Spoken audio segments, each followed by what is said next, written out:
Hello mga kamads! Kahapon nga pala pagka-uwi namin galing sa school na bunso ko ay tapatingin nga ako sa aming Christmas tree na nakapatong sa aming istante. Ay Diyos ko day, di ko pa pala ito nailigpit itong aking Christmas tree. Natapos ng lahat-lahat, Pasko, Bagong Taon at Three Kings ay nandito pa rin ito. Kaya ililigpit ko na ito dahil baka umabot pa ito sa next Christmas ay maglawa-lawa na ito ba. Pasensya na kayo at nabisi lang ako sa aking munting pinagkakakitaan, pero kahit ganun lang ang aking mga tinda ay nakakaraos na po kami kahit papaano sa aming pagkain.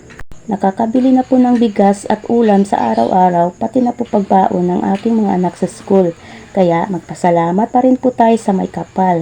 Thank you po Lord.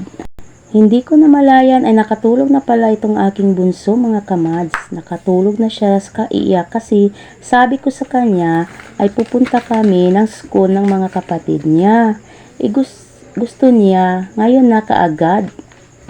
Anyways mga kamads, nakita ko rin pala itong aking kalendaryo. Hindi ko pa pala ito naikabit kaya pinabit ko na dito sa may pinto namin. Pagkatapos ko nga palang magkabit ng kalendaryo mga kamads ay naghiga-higa muna ako. Well, tulog pa ang aking bunso dahil malayo pa naman ang oras. Pero hindi ako matutulog ha. Dahil baka pagising ko ay alas 4 na wala na. Tapos na yung meeting.